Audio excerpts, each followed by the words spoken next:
ਬਾਦਸ਼ਾਹ ਔਰੰਗਜ਼ੇਬ ਦੇ ਬੁਲਾਵੇ 'ਤੇ ਜਦੋਂ ਸ੍ਰੀ ਗੁਰੂ ਤੇਗ ਬਹਾਦਰ ਜੀ ਦਿੱਲੀ ਪਹੁੰਚੇ ਤਾਂ ਔਰੰਗਜ਼ੇਬ ਦੇ ਕਹਿਣ 'ਤੇ ਗੁਰੂ ਜੀ ਨੂੰ ਉਸ ਹਵੇਲੀ ਵਿੱਚ ਠਹਿਰਾਇਆ ਗਿਆ ਜਿਸ ਵਿੱਚ ਇੱਕ ਪ੍ਰੇਤ ਰਹਿੰਦਾ ਸੀ। ਕੋਈ ਵੀ ਵਿਅਕਤੀ ਜਿਹੜਾ ਉਸ ਹਵੇਲੀ ਵਿੱਚ ਜਾਂਦਾ ਸੀ ਉਹ ਪ੍ਰੇਤ ਉਸ ਨੂੰ ਮਾਰ ਦਿੰਦਾ ਸੀ।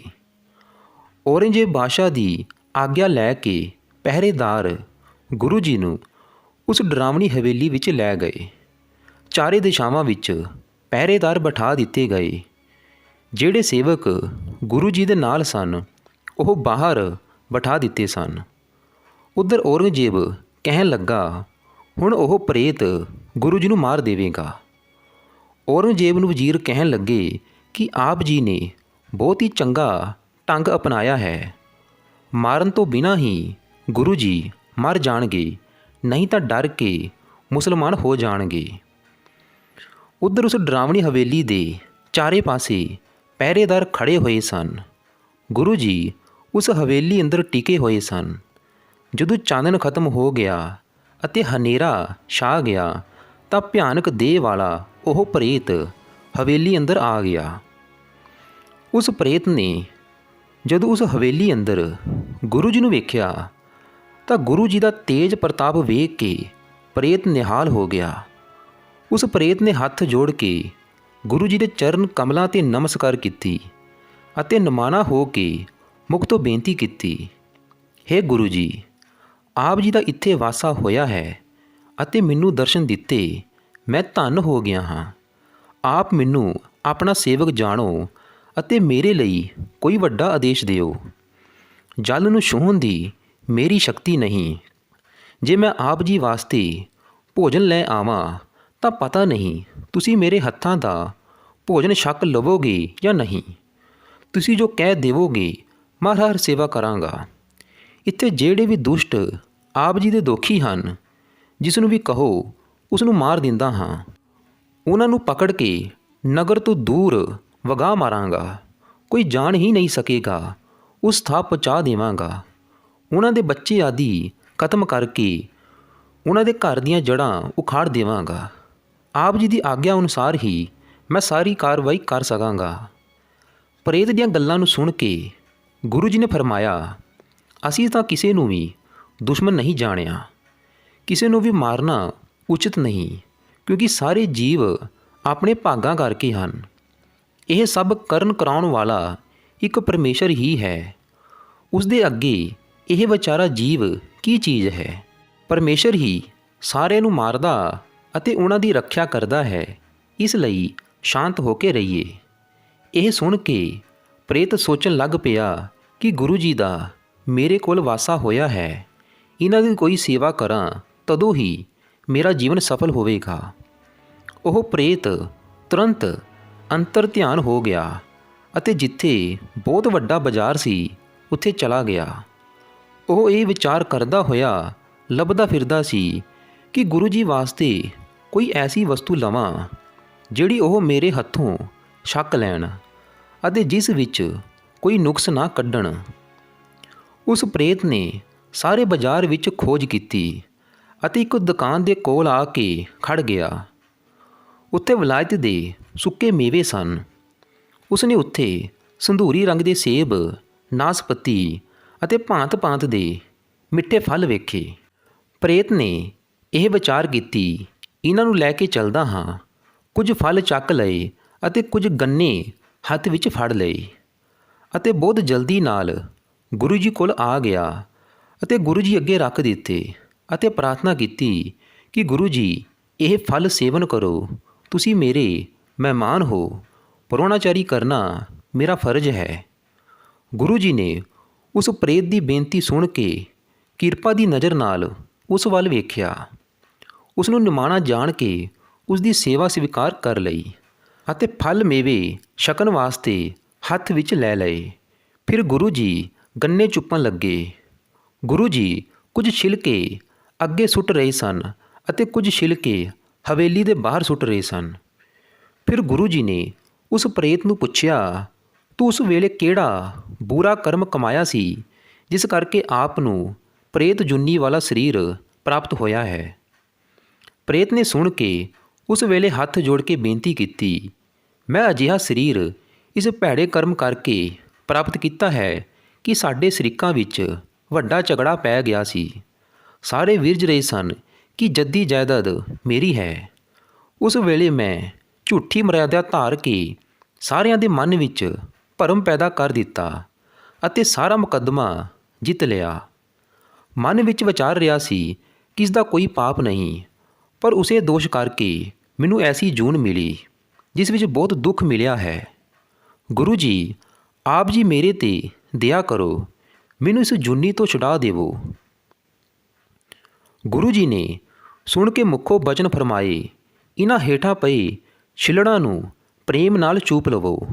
ਜੋ ਸਾਡੀ ਸੇਵਾ ਕੀਤੀ ਹੈ ਉਸ ਦਾ ਫਲ ਲਵੋ ਅਤੇ ਭਿਆਨਕ ਜੂਨ ਤੋਂ ਛੁਟਕਾਰਾ ਕਰ ਲਵੋ। ਉਸ ਪ੍ਰੇਤ ਨੇ ਸੁਣ ਕੇ ਛਿੱਲੜ ਚੂਪ ਲਏ ਅਤੇ ਅਨੇਕ ਤਰ੍ਹਾਂ ਦੇ ਸਵਾਦੀ ਰਸ ਪ੍ਰਾਪਤ ਕੀਤੇ। ਤੁਰੰਤ ਸਾਰੇ ਦੁੱਖਾਂ ਨੂੰ ਛੱਡ ਕੇ ਉਸ ਪ੍ਰੇਤ ਨੇ ਉੱਤਮ ਅਵਸਥਾ ਵਾਲਾ ਆਨੰਦ ਪ੍ਰਾਪਤ ਕਰ ਲਿਆ ਅਤੇ ਜਨਮ ਮਰਨ ਤੋਂ ਮੁਕਤ ਹੋ ਗਿਆ। ਫਿਰ ਗੁਰੂ ਜੀ ਸੁਖ ਪਾ ਕੇ ਦੋਵੇਂ ਨੇਤਰ ਬੰਦ ਕਰਕੇ ਸੋ ਗਏ। ਜਿਸ ਵੇਲੇ ਗੁਰੂ ਜੀ ਨੇ ਗੰਨਾ ਚੂਪ ਕੇ ਉਸਦੇ ਛਿਲਕੇ ਹਵੇਲੀ ਤੋਂ ਬਾਹਰ ਵੱਲ ਸੁੱਟ ਦਿੱਤੇ ਸੀ, ਥੋੜ੍ਹੀ ਦੂਰ ਉਸ ਸਥਾਨ ਉੱਤੇ ਕੁਝ ਸਿੱਖ ਬੈਠੇ ਸਨ। ਉਹ ਛਿਲਕੇ ਉੱਥੇ ਜਾ ਕੇ ਡਿੱਗੇ। ਇੱਕ ਸਿੱਖ ਨੇ ਚੁੱਪੇ ਹੋਏ ਗੰਨੇ ਦਾ ਛਿਲਕਾ ਲੈ ਕੇ ਮੂੰਹ ਵਿੱਚ ਪਾ ਲਿਆ। ਗੰਨੇ ਦਾ ਛਿਲਕਾ ਚੁੱਪਣ ਲੱਗਾ ਤਾਂ ਉਸ ਨੂੰ ਬਹੁਤ ਆਨੰਦਦਾਇਕ ਸਵਾਦ ਆਇਆ। ਗੁਰੂ ਜੀ ਵੱਲੋਂ ਸੁੱਟੇ ਜੂਠੇ ਛਿਲਕਿਆਂ ਦਾ ਉਸ ਨੇ ਭੋਜਨ ਕੀਤਾ ਤਾਂ ਉਹ ਤੁਰੰਤ ਹੀ ਬਹੁਤ ਸ਼ਕਤੀਸ਼ਾਲੀ ਹੋ ਗਿਆ। ਉਹ ਸਿੱਖ ਮਨ ਵਿੱਚ ਸ਼ਕਤੀ ਦਾ ਬਹੁਤ ਹੀ ਹੰਕਾਰ ਕਰਕੇ ਫੁੱਲ ਗਿਆ। ਉਹ ਸਮਝਣ ਲੱਗਾ ਕਿ ਮੇਰੇ ਬਰਾਬਰ ਕੋਈ ਨਹੀਂ ਹੈ। ਇਸ ਤਰ੍ਹਾਂ ਸਵੇਰ ਹੋ ਗਈ, ਸੂਰਜ ਚੜ੍ਹਿਆ ਅਤੇ ਹਨੇਰਾ ਖਤਮ ਹੋ ਗਿਆ। ਸ਼ਾਂਤ ਰੂਪ ਵਿੱਚ ਗੁਰੂ ਜੀ ਜਿਸ ਸਥਾਨ ਉੱਤੇ ਬੈਠੇ ਸਨ, ਉਸ ਸਮੇਂ ਉੱਥੇ ਔਰੰਗਜ਼ੇਬ ਬਾਦਸ਼ਾਹ ਦੇ ਆਦਮੀ ਆਏ। ਉਹਨਾਂ ਨੇ ਵੇਖਿਆ ਕਿ ਪ੍ਰੇਤ ਨੇ ਉਹਨਾਂ ਦਾ ਕੁਝ ਨਹੀਂ ਵਿਗਾੜਿਆ ਅਤੇ ਉਹ ਡਰੇ ਹੀ ਨਹੀਂ, ਬੜੇ ਹੀ ਆਰਾਮ ਨਾਲ ਬੈਠੇ ਹਨ। ਜਦੋਂ ਗੁਰੂ ਜੀ ਹਵੇਲੀ ਤੋਂ ਬਾਹਰ ਨਿਕਲੇ ਤਾਂ ਜਿਹੜੇ ਸਿੱਖ ਸਾਥੀ ਸਨ ਉਹ ਉਸ ਵੇਲੇ ਆ ਕੇ ਮਿਲੇ। ਤਦ ਉਹਨਾਂ ਨੇ ਗੁਰੂ ਜੀ ਦੇ ਚਰਨ ਕਮਲਾਂ ਉੱਤੇ ਸਿਰ ਰੱਖ ਕੇ ਨਮਸਕਾਰ ਕੀਤੀ। ਉਸ ਵੇਲੇ ਉਹ ਸ਼ਕਤੀਵਾਨ ਸਿੱਖ ਜਿਸ ਨੇ ਗੰਨੇ ਦੇ ਛਿਲਕੇ ਚੁੱਪੇ ਸੀ, ਦੋਵੇਂ ਹੱਥ ਜੋੜ ਕੇ ਬੋਲਿਆ, ਗੁਰੂ ਜੀ, ਤੁਸੀਂ ਕਿਉਂ ਦੁੱਖ ਸਹਿਣ ਕਰ ਰਹੇ ਹੋ? ਤੁਸੀਂ ਇੱਕ ਵਾਰ ਅੱਖ ਦੇ ਇਸ਼ਾਰੇ ਨਾਲ ਮੈਨੂੰ ਕਹਿ ਦਿਓ, ਮੈਂ ਸਭ ਤਰ੍ਹਾਂ ਨਾਲ ਸਮਰੱਥ ਸ਼ਕਤੀਵਾਨ ਹਾਂ। ਜੋ ਚਾਹਾਂ ਮੈਂ ਉਹੀ ਕਰ ਸਕਦਾ ਹਾਂ। ਤੁਸੀਂ ਇਹ ਪ੍ਰਤੱਖ ਰੂਪ ਵਿੱਚ ਵੇਖ ਲੈਣਾ। ਮੈਂ ਸੈਂਕੜੇ ਹਜ਼ਾਰਾਂ ਲੱਖਾਂ ਨੂੰ ਕੀ ਗਿਣਦਾ ਹਾਂ। ਮੈਂ ਤੁਰਕ ਬਾਦਸ਼ਾਹ ਸਮੇਤ ਸਭ ਤੁਰਕਾਂ ਨੂੰ ਮਾਰ ਦੇਵਾਂਗਾ। ਮੈਂ ਅਜਿਹਾ ਕੰਮ ਕਰਕੇ ਵਿਖਾਵਾਂਗਾ ਜਿਸ ਕਰਕੇ ਇਹਨਾਂ ਦੀ ਸੰਤਾਨ ਵੀ ਪਿੱਛੇ ਬਚੀ ਨਹੀਂ ਰਹੇਗੀ। ਦਿੱਲੀ ਅਤੇ ਲਾਹੌਰ ਨਗਰ, ਜਿਨ੍ਹਾਂ ਵਿੱਚ ਤੁਰਕਾਂ ਦਾ ਬਹੁਤ ਜ਼ੋਰ ਹੈ, ਜਿੱਥੇ ਤੁਰਕਾਂ ਦੇ ਵੱਡੇ ਘਰ ਹਨ, ਜਿੱਥੇ ਇਸਤਰੀਆਂ, ਧੀਆਂ, ਪੁੱਤਰਾਂ ਆਦਿ ਸਮੇਤ ਬਹੁਤ ਸਾਰੇ ਤੁਰਕ ਪਰਿਵਾਰ ਵਸਦੇ ਹਨ, ਦੋਵੇਂ ਨਗਰਾਂ ਦੀ ਜਿੰਨੀ ਧਰਤੀ ਹੈ ਉਨੀ ਮੈਂ ਆਪਣੇ ਹੱਥਾਂ ਨਾਲ ਉੱਪਰ ਚੁੱਕ ਲਵਾਂਗਾ। ਬਹੁਤ ਤੇਜ਼ੀ ਨਾਲ ਮੈਂ ਇਹਨਾਂ ਨੂੰ ਆਪਸ ਵਿੱਚ ਟਕਰਾ ਕੇ ਇਹਨਾਂ ਦੇ ਸਾਰੇ ਘਰ ਤੋੜ ਦੇਵਾਂਗਾ। ਫਿਰ ਇਹਨਾਂ ਨੂੰ ਪੁੱਠੇ ਕਰਕੇ ਹੇਠਾਂ ਸੁੱਟ ਦੇਵਾਂਗਾ, ਜਿਸ ਕਰਕੇ ਇਹ ਦੁਸ਼ਮਣ ਫਿਰ ਉੱਪਰ ਨਹੀਂ ਉੱਠ ਸਕਣਗੇ। ਇਸ ਤਰ੍ਹਾਂ ਦੀ ਮੇਰੇ ਵਿੱਚ ਬਹੁਤ ਜ਼ਿਆਦਾ ਸ਼ਕਤੀ ਹੈ। ਇਸ ਸਮੇਂ ਆਪ ਜੀ ਬਚਨ ਕਰੋ। ਇਹ ਦੋਖੀ ਤੁਰਕ ਆਪ ਜੀ ਦਾ ਅਪਮਾਨ ਕਰ ਰਹੇ ਹਨ। ਤੁਹਾਡੇ ਚਾਰੇ ਪਾਸੇ ਚੌਕੀਦਾਰ ਖੜ੍ਹੇ ਹਨ ਅਤੇ ਤੁਹਾਨੂੰ ਕੈਦ ਕਰਕੇ ਬਹੁਤ ਦੁੱਖ ਦੇਣਾ ਚਾਹੁੰਦੇ ਹਨ। ਇਸ ਲਈ ਇਹਨਾਂ ਤੋਂ ਅਪਮਾਨ ਕਿਉਂ ਸਹਿਣ ਕਰੀਏ? ਮੈਂ ਐਸੀ ਬੁਰੀ ਕਰਾਂਗਾ ਕਿ ਉਹ ਆਪ ਜੀ ਦੇ ਪੈਰੀ ਆ ਕੇ ਪੈਣਗੇ। ਸਿੱਖ ਤੋਂ ਇਸ ਤਰ੍ਹਾਂ ਦੀ ਗੱਲਾਂ ਸੁਣ ਕੇ ਗੁਰੂ ਜੀ ਮੁਸਕਰਾ ਪਏ ਅਤੇ ਉਸ ਦੀ ਬਾਂਹ ਫੜ ਕੇ ਹੱਥ ਨਾਲ ਦਬਾ ਦਿੱਤੀ। ਗੁਰੂ ਜੀ ਨੇ ਉਸ ਸਿੱਖ ਵਿੱਚ ਜੋ ਸ਼ਕਤੀ ਪੈਦਾ ਹੋਈ ਸੀ ਉਹ ਸਾਰੀ ਖਿੱਚ ਲਈ। ਉਸ ਦੀ ਦੇਹੀ ਫਿਰ ਉਸੇ ਤਰ੍ਹਾਂ ਖਾਲੀ ਹੋ ਗਈ। ਉਸਨੇ ਆਪਣੇ ਮਨ ਵਿੱਚ ਜਾਣਿਆ ਕਿ ਉਹ ਤਾਂ ਫਿਰ ਫੋਕ ਹੋ ਗਿਆ ਹੈ। ਉਸਦੇ ਹਿਰਦੇ ਵਿੱਚ ਪਹਿਲਾਂ ਵਾਲੀ ਸ਼ਕਤੀ ਨਹੀਂ ਰਹੀ। ਉਹ ਪਛਤਾਵਾ ਕਰਦਾ ਹੋਇਆ ਦੁੱਖ ਮਹਿਸੂਸ ਕਰ ਰਿਹਾ ਸੀ ਕਿ ਇਹ ਕੀ ਹੋ ਗਿਆ ਹੈ। ਦਿਲੋਂ ਮੁਰਝਾ ਰਿਹਾ ਸੀ। ਤਦ ਗੁਰੂ ਜੀ ਨੇ ਫਰਮਾਇਆ, ਜਿਸ ਤਰ੍ਹਾਂ ਤੁਹਾਡੇ ਤੋਂ ਹੋਵੇ ਉਸੀ ਤਰ੍ਹਾਂ ਕਰੋ। ਦੋਵੇਂ ਜੋ ਵੱਡੇ ਨਗਰ ਹਨ ਉਹਨਾਂ ਨੂੰ ਆਪਸ ਵਿੱਚ ਟਕਰਾ ਦੇਵੋ। ਇਸ ਤਰ੍ਹਾਂ ਸੁਣ ਕੇ ਉਹ ਸਿੱਖ ਗੁਰੂ ਜੀ ਦੇ ਮੂੰਹ ਵੱਲ ਵੇਖ ਕੇ ਨਿਮਰ ਹੋ ਗਿਆ ਅਤੇ ਹੱਥ ਜੋੜ ਕੇ ਬੋਲਿਆ, ਤੁਸੀਂ ਸਾਰੇ ਸੰਸਾਰ ਦੇ ਪਾਲਣ ਵਾਲੇ, ਨਾਸ਼ ਕਰਨ ਵਾਲੇ ਹੋ। ਤੁਸੀਂ ਸਾਰਿਆਂ ਦੇ ਕਰਤਾ ਪੁਰਖ ਹੋ, ਜੋ ਚਾਹੋ ਕਰਦੇ ਹੋ। ਮੈਂ ਤੁਹਾਡੇ ਵੱਡੇ ਤੇਜ ਪ੍ਰਤਾਪ ਦੀ ਮਹਿਮਾ ਨਹੀਂ ਜਾਣੀ, ਸਗੋਂ ਆਪਣਾ ਆਪ ਨੂੰ ਜਤਾਉਣ ਲੱਗ ਪਿਆ ਕਿ ਮੈਂ ਹੁਣੇ ਗੁਰੂ ਜੀ ਦੀ ਸਹਾਇਤਾ ਕਰਾਂਗਾ। ਜੋ ਦੋਖੀ ਤੁਰਕ ਹਨ ਸਾਰਿਆਂ ਨੂੰ ਮਾਰ ਮੁਕਾਵਾਂਗਾ। ਗੁਰੂ ਜੀ, ਜਦੋਂ ਮੇਰੇ ਸਰੀਰ ਅੰਦਰ ਵੱਡੀ ਸ਼ਕਤੀ ਪ੍ਰਵੇਸ਼ ਹੋ ਗਈ ਸੀ ਤਾਂ ਮੈਂ ਸਾਰੀ ਗੱਲ ਸੱਚੀ ਕਹੀ ਸੀ, ਪਰੰਤੂ ਜਦੋਂ ਆਪ ਜੀ ਨੇ ਮੇਰੀ ਬਾਂਹ ਫੜ ਲਈ ਤਾਂ ਮੈਂ ਇੱਕਦਮ ਕੰਗਾਲ ਹੋ ਗਿਆ। ਮੇਰੇ ਵਿੱਚ ਕੁਝ ਵੀ ਸ਼ਕਤੀ ਨਾ ਰਹੀ। ਮੇਰੇ ਅੰਦਰ ਜਿਹੜਾ ਜ਼ੋਰ ਸੀ ਸਾਰਾ ਖਤਮ ਕਰ ਦਿੱਤਾ। ਹੁਣ ਆਪ ਜੀ ਜਿਸ ਤਰ੍ਹਾਂ ਚਾਹੁੰਦੇ ਹੋ ਉਸੀ ਤਰ੍ਹਾਂ ਵਿਵਹਾਰ ਕਰੋ।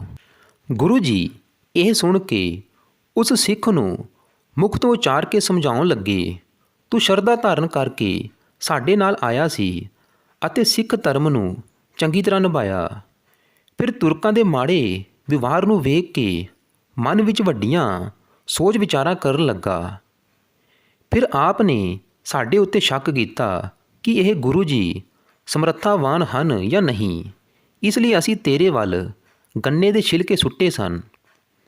ਆਪ ਨੇ ਗੰਨੇ ਦਾ ਸਵਾਦ ਵੇਖਣ ਲਈ ਮਨ ਵਿੱਚ ਇੱਛਾ ਧਾਰਨ ਕੀਤੀ ਅਤੇ ਸਾਡੇ ਜੂਠੇ ਛਿਲਕੇ ਮੂੰਹ ਵਿੱਚ ਪਾ ਲਏ। ਤਦ ਤੇਰੇ ਵਿੱਚ ਸ਼ਕਤੀ ਆ ਗਈ ਸੀ। ਜਿਨ੍ਹਾਂ ਦੀ ਸੇਵਾ ਕਰਕੇ ਤੇਰੇ ਵਿੱਚ ਸ਼ਕਤੀ ਪੈਦਾ ਹੋਈ ਕਿ ਉਹ ਖੁਦ ਇਸ ਤਰ੍ਹਾਂ ਨਹੀਂ ਕਰ ਸਕਦੇ। ਆਪ ਨੇ ਇਸ ਤਰ੍ਹਾਂ ਦੀ ਵਿਵੇਕ ਸ਼ਕਤੀ ਨੂੰ ਸਮਝਿਆ ਹੀ ਨਹੀਂ। ਇਹ ਸੁਣ ਕੇ ਉਸ ਸਿੱਖ ਨੇ ਨਮਸਕਾਰ ਕੀਤੀ, ਹੇ ਪ੍ਰਭੂ ਜੀ, ਤੁਹਾਡੀ ਲੀਲਾ ਤੁਸੀਂ ਹੀ ਜਾਣਦੇ ਹੋ।